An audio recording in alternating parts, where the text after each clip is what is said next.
The desert sun burned over the wide stretch of the Arizona plains, its golden heat shimmering against the dust that hung like a memory in the air. A lone wagon rattled down a forgotten trail, its wheels squealing with every uneven turn.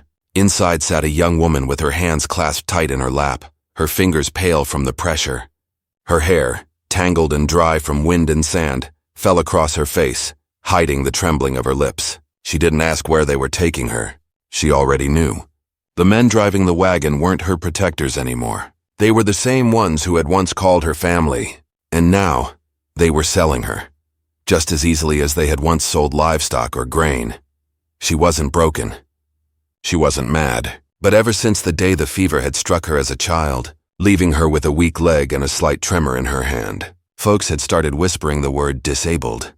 That word had become a curse in her world. To them it meant she was a burden, a body too slow to work, too imperfect to marry, too fragile to belong. Her father had said it was mercy to send her away, that some rancher out west had offered money for help around his land. But she had seen the way her mother couldn't look her in the eye. She knew it wasn't mercy. It was shame disguised as kindness. As the wagon rolled through the canyon pass, the sky turned deep orange, the color of fading fire. The riders stopped before a vast stretch of land where fences cut the desert into order, and herds of horses grazed under the watchful eye of tall riders in wide hats. The man waiting for them wasn't like the others. His skin carried the warm bronze of the Apache blood, his hair long and black, tied behind his shoulders with leather cords. He stood with a stillness that made the air seem to bend around him. People said he was half white, half Apache, rich from cattle and trade, yet too proud to live among the townfolk. He had built his ranch on the edge of the reservation, where neither world could truly claim him. When the wagon stopped, the young woman lifted her eyes for the first time. The man's gaze met hers, sharp as flint yet oddly gentle. There was something in his eyes, a quiet strength, a kind of understanding that didn't need words. She couldn't tell if it was pity or curiosity, but it made her heart stumble in her chest. Her father climbed down first, speaking quickly about the money, the deal, the arrangement. She caught only fragments. Can't do much. Needs supervision. A fair price. The Apache rancher said nothing. He simply turned his eyes toward her, studying her like a man reading something written deep within her. She wished she could stand tall, look him in the eye without flinching, but her weak leg betrayed her. She stepped down from the wagon, her boot slipping in the dust. Before she could fall, his hand caught her arm firm and steady. His touch was warm, not rough like she expected. Their eyes met again, and in that single moment something shifted in the air between them.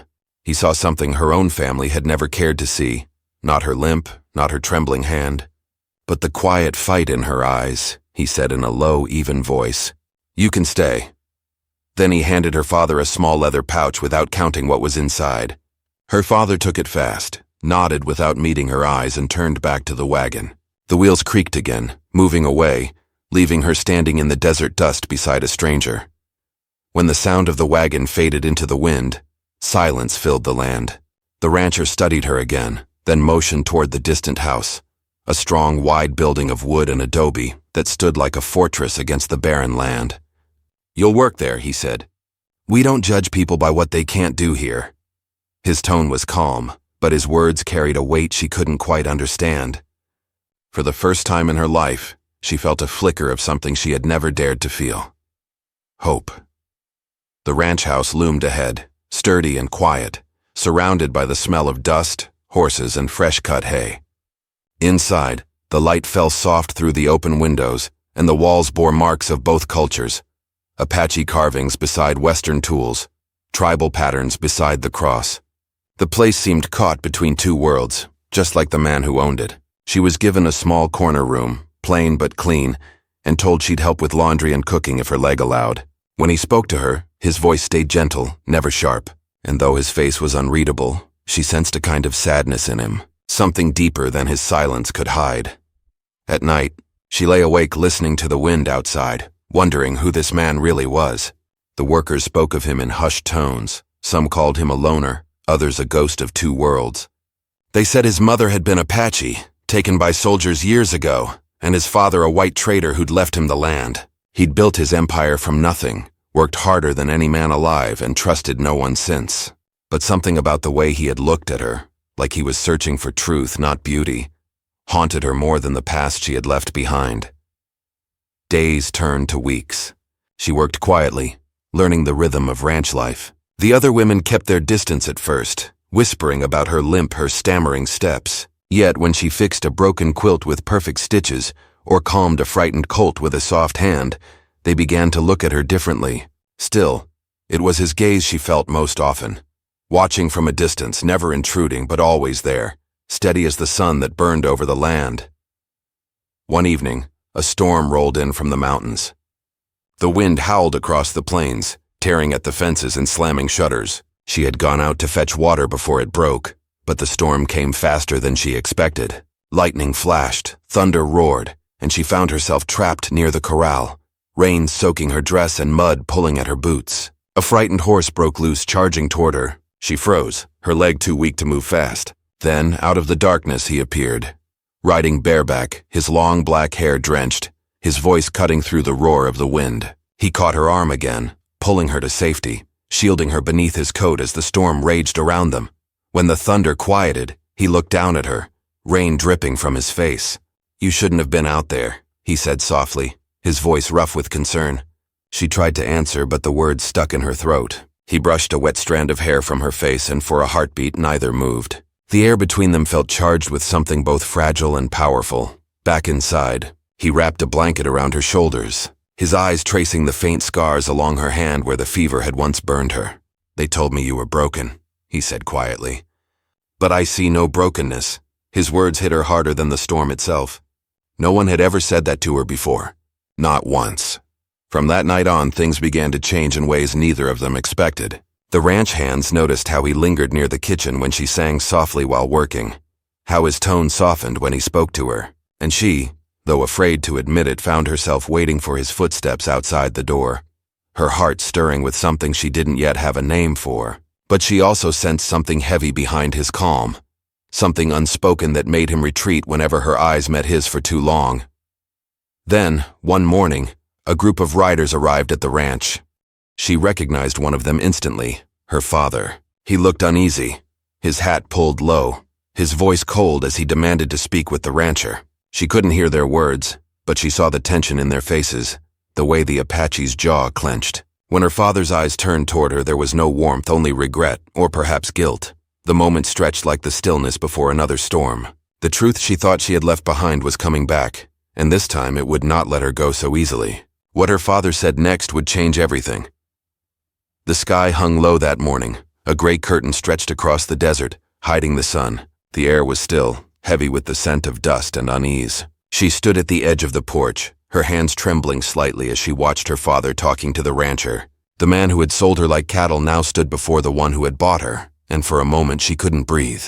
The wind whispered through the mesquite trees, carrying voices that rose and fell with tension. Her father's tone was sharp, impatient, but the rancher's voice stayed calm, quiet as running water. She couldn't hear every word, but she caught pieces. Agreement, more money, she wasn't supposed to stay.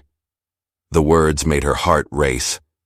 Her father's eyes cut toward her, hard and cold. The same eyes that had once looked at her with something like love were now filled with something she didn't recognize. Regret, maybe, or fear. He said something that made the rancher's jaw tighten. Then he turned and walked back to his horse without a glance her way. The sound of hooves faded into the distance, but his words stayed behind like poison in the air. The rancher stood there for a while, his face unreadable, before he finally looked up at her. "He won't be back," he said simply. Then he turned away and walked toward the corrals, leaving her standing in silence.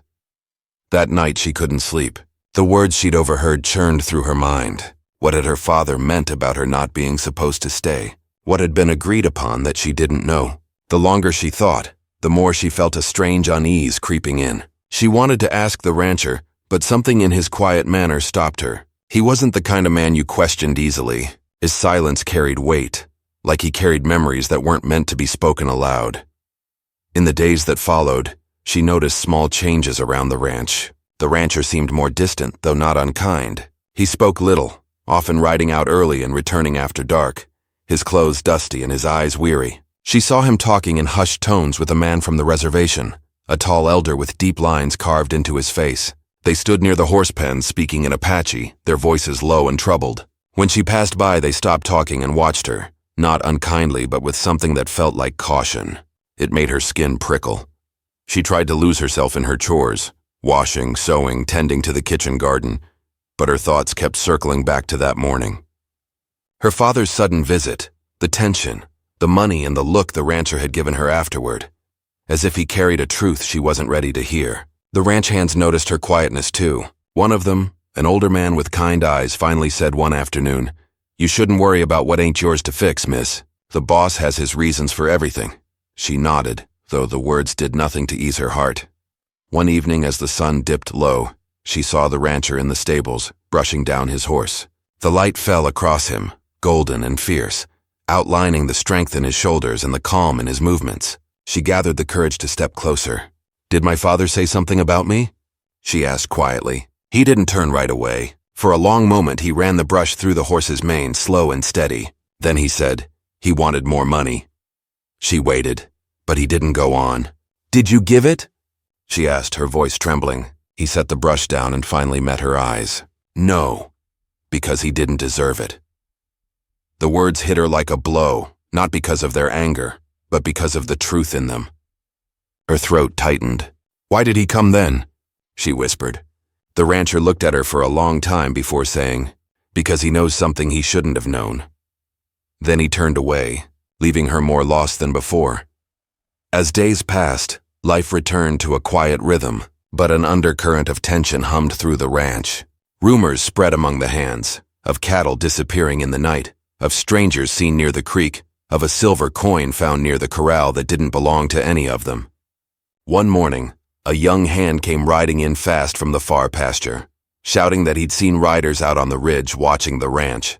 The rancher's eyes darkened when he heard it. He saddled his horse without a word and rode out alone. He didn't return until the moon was high. His shirt was torn, his knuckles bloodied, and his silence heavier than ever. That night she couldn't keep still. The air in her small room felt suffocating, so she slipped out and walked to the porch. The land was quiet, bathed in silver moonlight, the sound of crickets rising like a song. Then she saw him standing by the corral, staring into the distance as if waiting for something. "You shouldn't be out here this late," he said without turning. She hesitated. "Neither should you," she said softly. A faint smile touched his lips, though it didn't reach his eyes. After a pause, he said, "Your father wasn't wrong about one thing. You weren't supposed to end up here." Her heart thudded. "What do you mean?" she asked. He was quiet for a long moment. "The letter that came, the one saying he was sending help for the ranch, it wasn't written by him." Her breath caught. "Then who sent it?" she whispered. He turned toward her finally, his face half-shadowed. "That's what I've been trying to find out." The next day she noticed something odd in the old storage barn. While cleaning out a corner filled with broken tools, she found a small weathered trunk. It was half buried under sacks of grain, its lock rusted but weak. Inside were papers, letters, ledgers, and a faded photograph of a young woman with Apache features standing beside a white man. On the back of the photo, written in shaky script, were the words, "For our son, so he'll never forget." Her heart pounded as she stared at the man's face. She had seen it before in the rancher's features. She realized then this was his mother and father. The story the ranch hands whispered about was true. But beneath the photograph lay another letter, sealed but yellowed with age. The handwriting was familiar. It was her father's. She didn't open it right away. She waited until nightfall, sitting by the window while the wind howled outside. With trembling fingers, she broke the seal. The letter was addressed to the rancher, though it was clear it had never been delivered. The words were blunt and cruel. Her father confessing that years ago, he had sold something that didn't belong to him. "You think that land is rightfully yours," it read, "but there's a truth buried under it. A girl was lost that night. Your mother's child wasn't the only one taken." The letter ended with a line that made her blood run cold. "I did what I had to do to survive." The paper slipped from her hand. Her pulse raced as the meaning sank in. There was a secret connecting their two families, something dark enough to make her father return after all these years. Maybe the reason he had sold her to the rancher wasn't shame, it was guilt. And now she was caught in the middle of something far deeper than she understood. The next morning, she found the rancher near the creek, repairing a fence post. His sleeves were rolled up, the early light catching the scars along his forearms. She held the letter tightly, unsure whether to show it to him. Part of her wanted to protect him from whatever pain it carried, but another part of her knew he deserved the truth. When she handed it to him, his eyes darkened as he read. His jaw clenched, and for a long time he said nothing. Then, in a low voice, he said, "I knew he came here for a reason. I just didn't think it would be this." He folded the letter carefully, his hands trembling just enough for her to notice. "If what he wrote is true," he said, "then your family and mine share more than a past." "They share a crime." The words hung heavy in the air. She wanted to ask what he meant, but he turned away, staring out at the endless stretch of land. The wind blew through the tall grass, carrying the distant cry of a hawk. "There's something buried out there," he said quietly. "Something neither of us were supposed to find."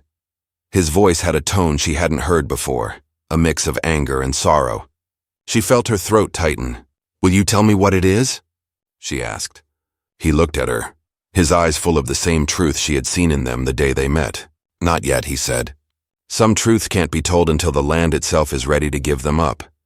As he walked away, the letter still folded in his hand, she stood frozen, her heart heavy with questions. The sun rose slowly over the horizon, painting the ranch in gold. But to her, everything felt shadowed. The wind seemed to whisper secrets across the plains, and she knew that whatever was buried in this land, whatever had bound their fates together, was waiting to be uncovered. The days after the letter felt like walking along the edge of a river in flood, the ground shifting under each step. Work carried on because it had to. The herd still needed pushing to water, the colt still needed leading, the stew still needed stirring before sunrise. Yet everyone on the ranch moved as if a storm ringed the horizon at all times. She kept her hands busy to keep her breathing steady, but the questions would not quiet. What had her father meant about something lost, something taken? What did the rancher mean when he said the land would speak when it was ready? At breakfast, the hands spoke of tracks found near the lower fence, prints that didn't belong to any of their horses. Someone had ridden in at night and ridden out just as quiet. The rancher listened without a word. The older hand with kind eyes glanced toward her, and then back to his plate, as if he already knew the trouble tied to her arrival had roots deeper than any fence post. After the meal, the rancher saddled his favorite roan and asked her to walk with him to the east pasture. He did not say why. He rarely did. She followed, her limp more noticeable in the tall grass, but she refused help. Pride had a way of building its own strength over time. They stopped at a rise where the fence ran straight for a quarter mile before dipping into scrub. He pointed with his chin.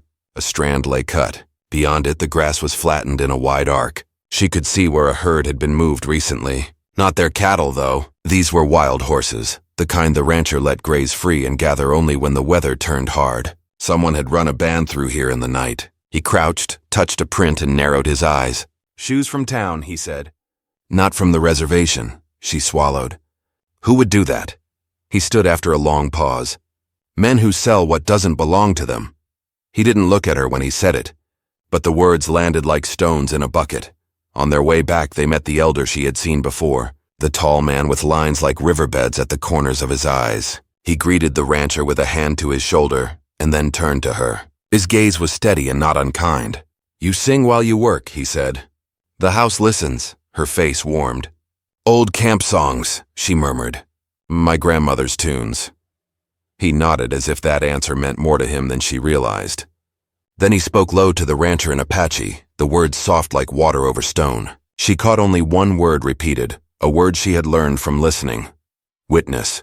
The elder left them with a slow nod, and the rancher watched him go with a look that was part respect, part worry. By noon the sun burned hot, but the air felt colder than morning.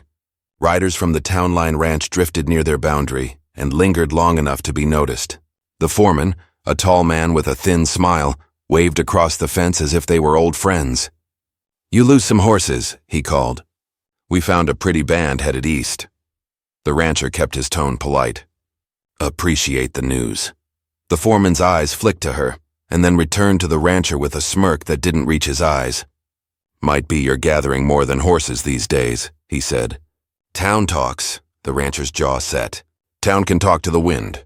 The foreman tipped his hat and turned his horse. "Be careful where you claim what isn't yours," he said over his shoulder. "Men get sudden notions when money's tight." Dust swallowed him before the rancher moved again. She stood there feeling the words coil like a rattler at her feet. That night she dreamed of the photograph in the trunk, the Apache mother standing with a straight back, the white trader at her side, both faces turned toward a future that hadn't happened as they wished. She woke before dawn with a thought she could not shake. If her father had written a letter confessing to selling what wasn't his, and if the rancher's family had suffered a taking long ago, maybe the hurt bound their land like wire binds posts. Maybe the men watching the fences now were tied to that old wrong or thought they could profit from it. She dressed in the dark and went out to the yard where the sky held the thin blue line before sunrise. She found the rancher already awake, tying his bedroll for a ride. "I'm heading to town," he said. "I need the county book," she frowned. "The land records," he nodded. "Deeds tell stories, even when men lie." She wanted to go with him, but her leg made the ride too hard and the town too cruel. He seemed to read the worry on her face. "I'll be back before night," he said. "Keep to the house." She watched him ride off, the roan moving easy under him, and felt a pull in her chest she didn't know how to name. While he rode, the ranch settled into a careful quiet. She baked bread, the smell filling the kitchen and settling jittery hands, then let the loaves cool by the open window. The older hand fixed a hinge that had squealed for weeks. The young hand took 2 dogs and walked the north fence. The women stitched by the back door, their needles clicking like small clocks. She joined them and listened as they spoke of drought years and calving nights, and a traveling preacher who had passed through last spring. One woman leaned close and whispered, "The boss is a good man, but good men carry heavy yokes," another added, "and some folks hate what they don't understand." The words felt like a blessing and a warning in one breath. By late afternoon, 2 riders approached from the road. Neither was her father. One wore a deputy's badge, the metal dull but visible. The other was the town line foreman. They dismounted and knocked like men who wanted to be invited in, but planned to walk through regardless. She opened the door with the older hand at her shoulder. The deputy tipped his hat.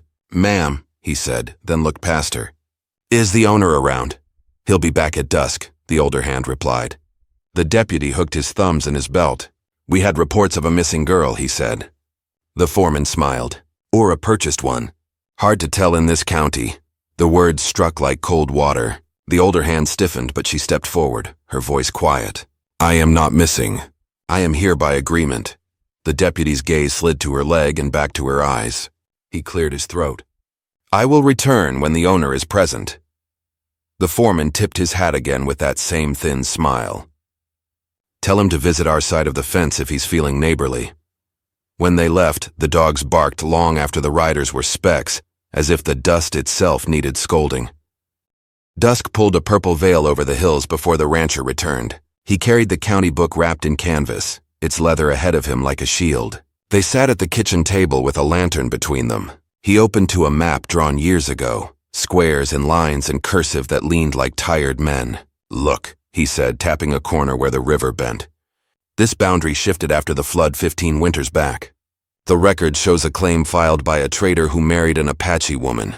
He bought land with silver and traded cattle for water rights." His finger moved. Later, another man filed a correction, moved a line, took a stand of cottonwoods in the spring behind them. She traced the ink with her eyes. Who was the other man? He named the family that now ran the Town Line Ranch.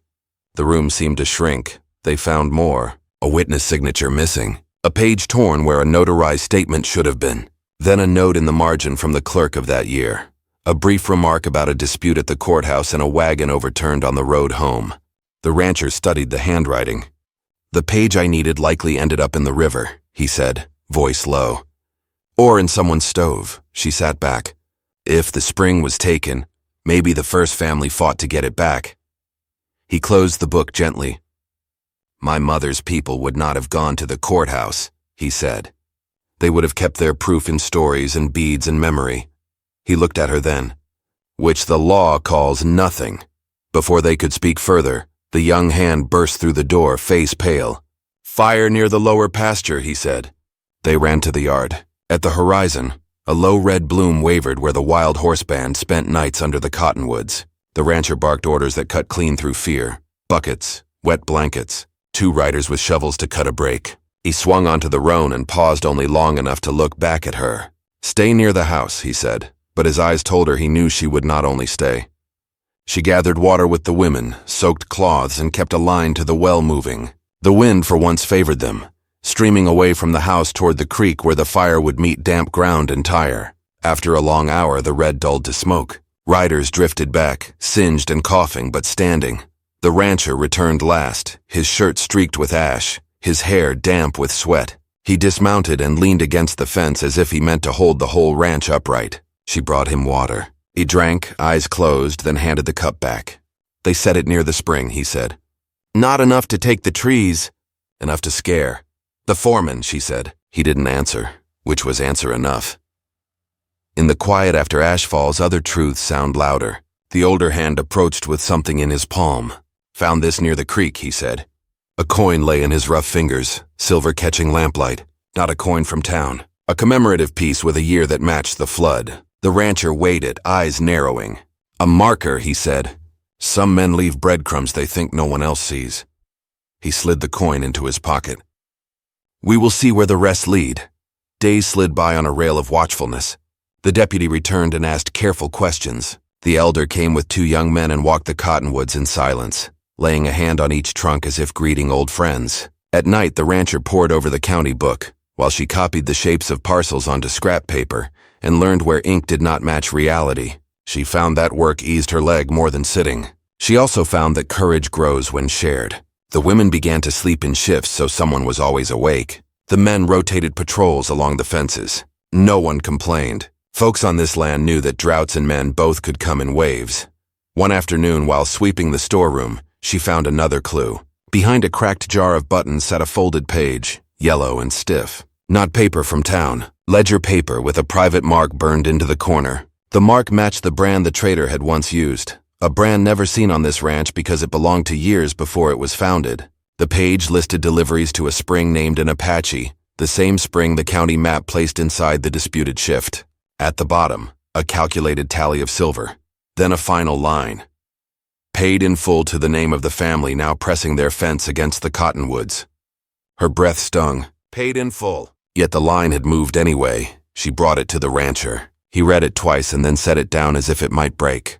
It is not the missing deed, he said. But it speaks. His eyes lifted to hers, something fierce moving behind them that was not anger so much as resolve. We take this to the elder first, he said. Then the clerk, she nodded. And if the deputy stands in the way. The rancher's mouth thinned. Then we find a way around the doorway to reach the same room. That evening brought another twist. A wagon rolled in under a white flag tied to its sideboard. On the seat sat a woman from town who worked at the general store, the one person who treated her kindly when she first arrived to buy salt and flour. The woman kept her hands visible and her voice light. I'm here as a friend, she said. I came to say the Townline Ranch has visitors. Men from farther north. They're drinking hard and talking louder. Something about a claim that cannot wait. She handed over a small package wrapped in brown paper. This fell from a pocket near the counter, she said. I picked it up before anyone saw. When the rancher unwrapped it, an iron key lay inside, tied to a strip of leather stamped with the clerk's name. A chill moved across the room. After the woman left, the rancher turned the key in his hand. If this opens the clerk's chest, he said, we may not be the only ones seeking records. He wrapped the key again and slid it beneath a loose floorboard a child once used to hide marbles. Tonight no one rides out, he said. We keep our watch here. Outside, the sky wore a rising moon like a shield. Coyotes called. The house breathed as if preparing for a long road. While the hands took turns at the windows, she and the rancher sat by the cold stove, talking in low voices about things neither had said aloud. She told him what it felt like to be measured in rooms where a limp outweighed a skillful hand. He told her what it felt like to stand between worlds and be called a stranger by both. They did not touch, did not promise, did not speak the word that hovered between them like a held breath. But before he turned to his patrol, he said, You are not here by accident. Some roads seem crooked until you climb a hill and see the line they kept all along.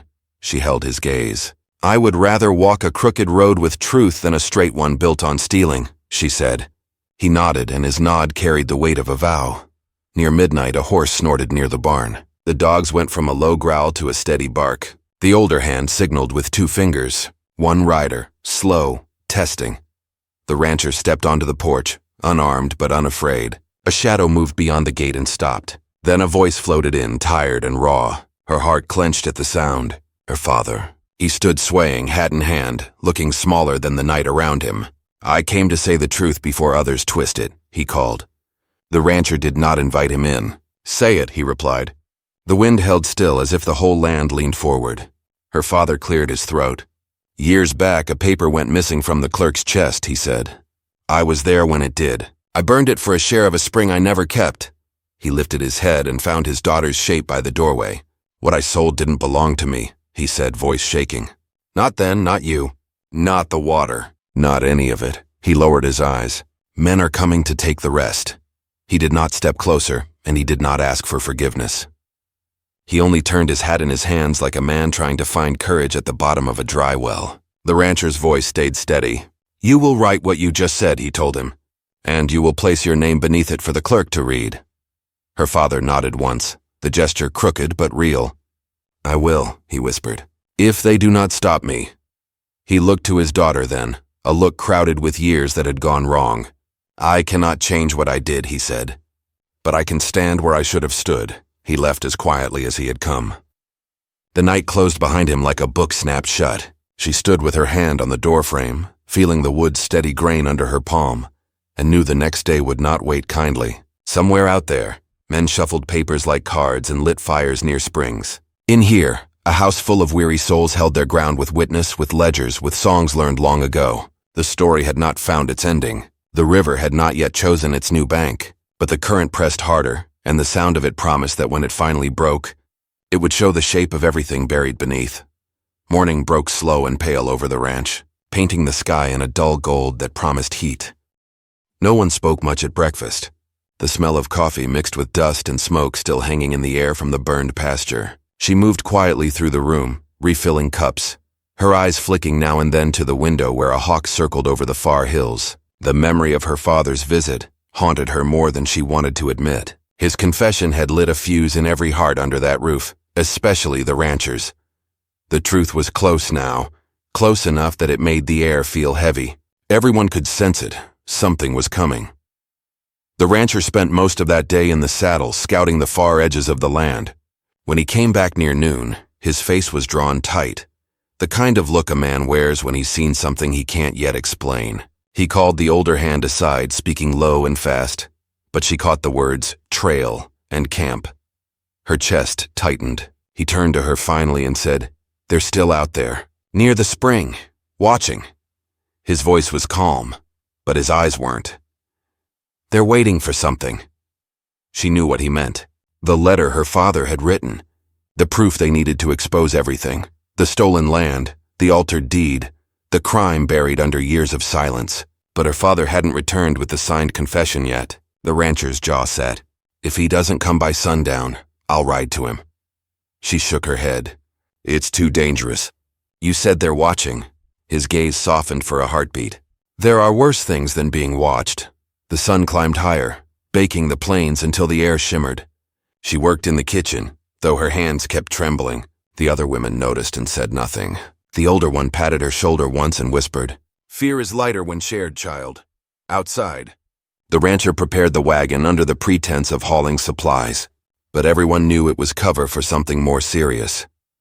By late afternoon, dark clouds gathered over the mountains, heavy and low. Thunder rolled like distant drums. The wind kicked up dust and the horses grew restless. The tension spread like smoke through the ranch yard. When the rancher came to the porch, she met him halfway, her skirt brushing against the boards. "If you go out there, I'm coming," she said firmly. He shook his head. "This isn't your burden." Her voice wavered, but she didn't step back. "Maybe not, but it started with my family.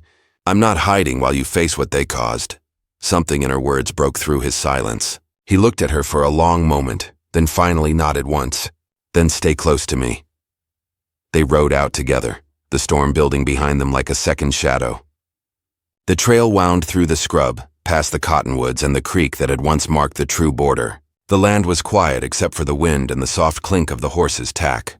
As they neared the spring, they saw signs, ashes still warm, boot tracks in the mud, and a rope tied loose to a tree where someone had camped recently. The rancher dismounted, crouched low, and touched the ground. "They left in a hurry," he said. "Or they want us to think they did." She scanned the brush, her heart thudding. A piece of cloth fluttered on a broken branch. It was torn from a shirt she recognized, her father's. Her throat closed. "He was here." The rancher took it from her hand, his brow furrowing. Then they found him first. They didn't stay long. As the wind picked up and the first drops of rain began to fall, he led her toward a narrow ravine where the earth dipped low. There, half hidden by stones, lay something wrapped in burlap. When he unrolled it, she gasped. Inside were pages, old water-stained, written in the same hand as the letter. Records, he muttered. Or what's left of them. Among the torn papers was another note, written hastily in charcoal. "If I don't make it to the ranch," it said, "tell her I'm sorry and tell him the truth is buried by the spring." The rancher's jaw tightened. They forced him to talk.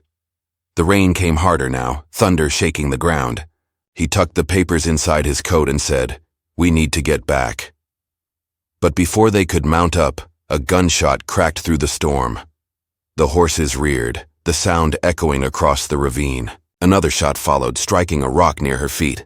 The rancher pushed her down, drawing his revolver. From the ridge above, shadows moved. 3 men, their faces half hidden by hats and rain. "Stay behind me," he ordered, his voice low but steady. She could see the fire in his eyes, the same fierce calm that had once made her trust him without a word. The attackers fired again. The rancher shot back, quick and sure, driving them to cover behind the rocks. "They're not aiming to kill yet," he muttered. "They want what we found." She gripped the wet grass, her pulse pounding. The rain turned the ground slick, the thunder rolling overhead like war drums. He motioned toward the creek below. "We'll move through the water. They won't track us in this storm." They slid down the muddy bank, the water rising to their knees, icy and wild. Each step was a struggle, but she followed him without question. The wind howled, bending trees, tearing leaves free. The gunfire stopped, but that silence felt worse. "They'll circle around," he said.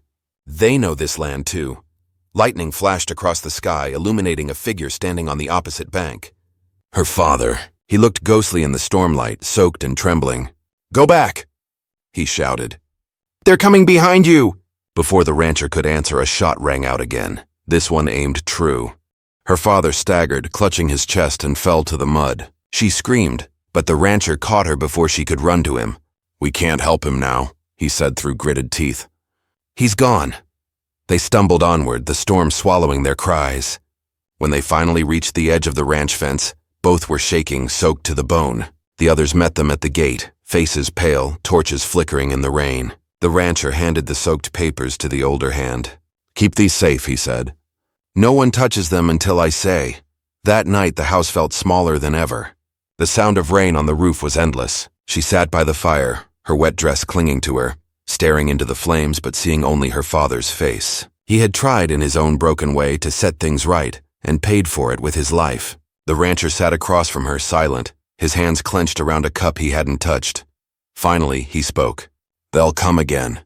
The spring isn't just water, it's proof. If we don't reach it first, everything your father died for will be lost." His words struck like a hammer. She nodded, tears burning her eyes.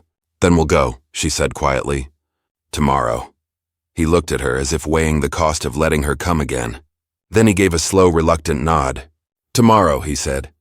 Before dawn. Outside, the rain eased to a whisper. But the night carried the sound of distant hooves, faint and deliberate, circling the ranch like wolves testing a fence. She and the rancher both heard it. They didn't speak of it, but neither slept. Every creak of wood, every gust of wind felt like a warning. When dawn finally came, the light was gray and cold. The sky was streaked with thin clouds, the kind that looked innocent but carried trouble. The rancher had already saddled the horses. She wrapped herself in her shawl, the one her mother had given her years ago, and stepped outside. The air smelled of wet earth and iron. The older hand tried to stop them. "You don't owe this land your lives," he said quietly. "It's already taken too much." The rancher laid a hand on his shoulder. "We don't fight for land," he said. "We fight for what's true." They rode out again, this time not to hide but to face whatever waited by that spring. The wind carried the smell of smoke from the east. The foreman's ranch, perhaps, or something worse. The sun rose behind them like a dull coin, its light weak and uncertain. When they reached the creek, the place was eerily still. The ashes of the camp had washed away, leaving only the stones and the trees dripping from the night storm.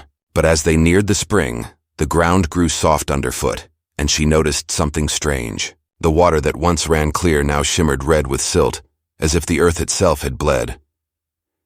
The rancher dismounted, walking slowly toward the rocks where the spring bubbled up. He knelt, brushed away mud, and froze. "Here," he whispered.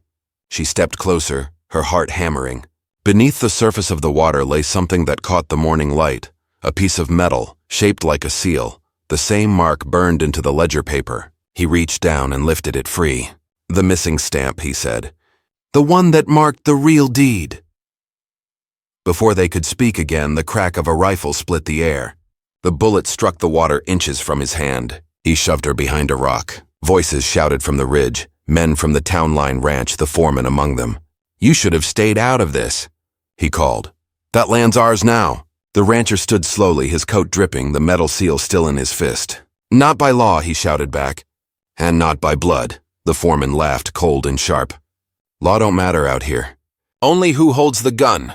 The next moment felt suspended in time, the wind holding its breath, the horses restless, the sky ready to break again. She could see the anger burning in the rancher's eyes, and she knew what came next would decide more than just a border or a deed. It would decide who had the right to stand on this land at all. The storm that had been building for generations was about to break.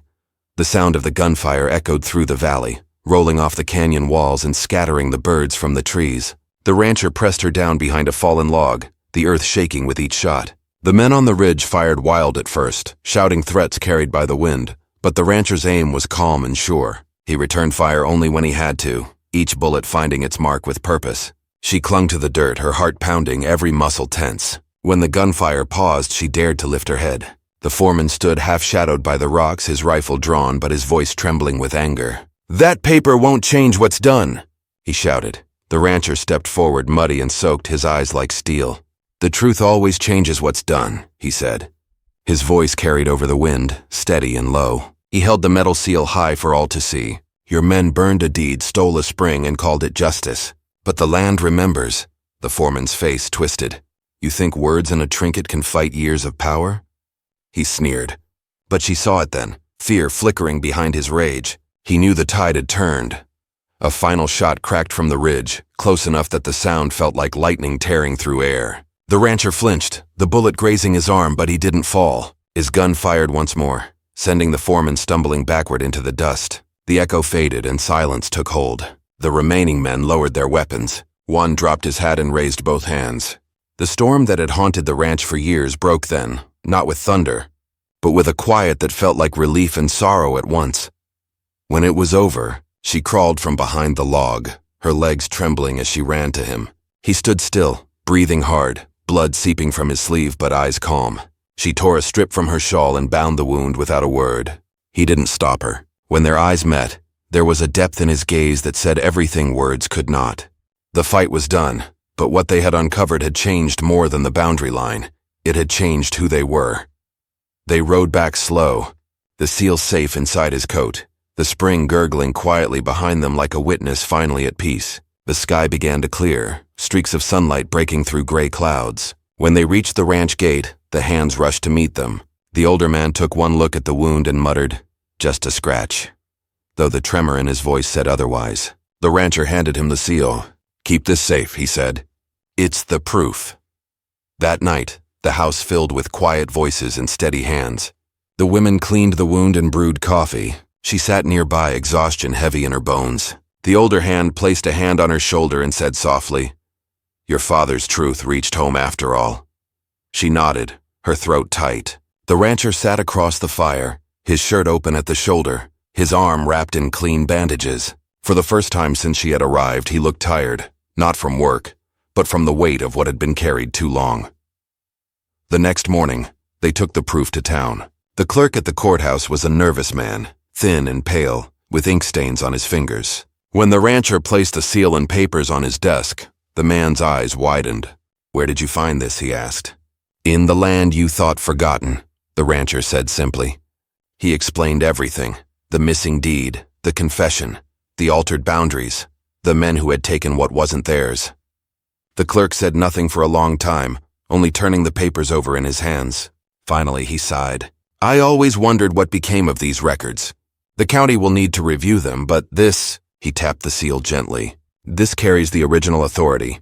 It can't be denied." Word spread faster than fire on dry grass. By afternoon, the town buzzed with talk. The foreman's men had vanished into the hills, the town sheriff started his own inquiry, and the people who once whispered about the half-Apache rancher now watched him with something like respect. For the first time, his land and the truth behind it was recognized as his by right, not by rumor. The spring, once a point of theft, now flowed freely again under his care. She stood beside him on the courthouse steps, watching the sun blaze over the rooftops. "Your mother's land is yours again," she said quietly. He looked at her, his expression unreadable. "Ours," he corrected. She blinked. "Mine?" he nodded. "You fought for it too. You faced what others ran from. This ranch stands because you stood with me." Back at the ranch, life began to find its rhythm again. The men repaired fences, the women sang while tending to the wash, and the horses grazed along the wide valley untouched by deceit. She took over the kitchen garden, planting wild herbs near the porch where the wind could carry their scent through the house. Sometimes at night, she would walk to the cottonwoods by the creek, the place where her father's voice had last echoed, and she would whisper a prayer. She forgave him, not because he deserved it, but because holding on to bitterness would keep her tied to what he had broken. The rancher healed slowly, his arms stiff for a while but strong again before the season turned. He worked beside the hands as he always had, no longer needing to prove who he was. Yet there was a quiet change in him, a softness that showed when he spoke to her. He no longer called her the girl from the wagon. He called her by name, gently, as if saying it made the world steadier. One evening, as the sky flamed orange and the air smelled of rain and mesquite, they stood by the corral watching the horses run. She said, "It's strange how something so broken can heal stronger." He turned toward her. "That's how the land works. It remembers pain, but it grows through it." She smiled faintly. "People too, maybe." He reached out, brushing his fingers over the scar on her hand, the one that had once made her hide from the world. "You were never broken," he said softly. "The world just took too long to see you." The wind picked up then, carrying the sound of the herd and the smell of freedom that only wide-open land could hold. The stars began to prick through the twilight, one by one, as if blessing what they had reclaimed. Weeks later, when the legal papers arrived from the county, they bore both their names. The spring and the surrounding acres were recognized under joint stewardship, proof not only of the truth, but of unity between two worlds that had long been divided. The ranch became known for fairness, where both Apache and settlers worked side by side, bound by shared sweat instead of old prejudice. Travelers stopped by for water and stories. Some called it the ranch that healed a line in the land. She sometimes caught herself watching him across the yard, sunlight glinting off his hair, his steady hands fixing a fence or calming a restless horse. There was peace in the way he moved now, and when he caught her looking, he would smile. Not the guarded kind he once gave, but one full of warmth that belonged only to her. In the years that followed, the ranch thrived. The spring ran clear again, feeding fields of wild grass and sunflowers. Children's laughter eventually filled the yard, though that came later, quiet and natural as rain after drought. She taught them to read by the fire and to plant with care. He taught them to ride and to listen to the land before speaking of it. And every time they passed the cottonwoods, she would tell them, "This place remembers. It keeps both sorrow and forgiveness." When the elder from the reservation visited one last time, he stood beside the spring and said, "The land breathes easy again." He looked at her and the rancher, his eyes warm. Some stories end not because they fade, but because they finally rest. That night, as the stars blazed brighter than she had ever seen, she sat beside the rancher on the porch steps. The night air was cool, the sound of crickets steady. She rested her head on his shoulder, feeling the quiet rhythm of his breath. "Do you ever think about that day?" she asked. He nodded slowly. "Every time I see the spring, it reminds me that truth doesn't die. It just waits for the right hands to uncover it." She smiled, the faint scars on her hand catching the firelight. "Then maybe it waited for us." The horizon stretched wide and golden, the land healed and whole again. The ranch stood not as a mark of ownership, but of redemption, proof that even in the harshest places compassion and courage could build something lasting. And as dawn crept over the desert once more, she knew this story, born from pain and struggle, had finally found its peace in the heart of the land that had seen it all.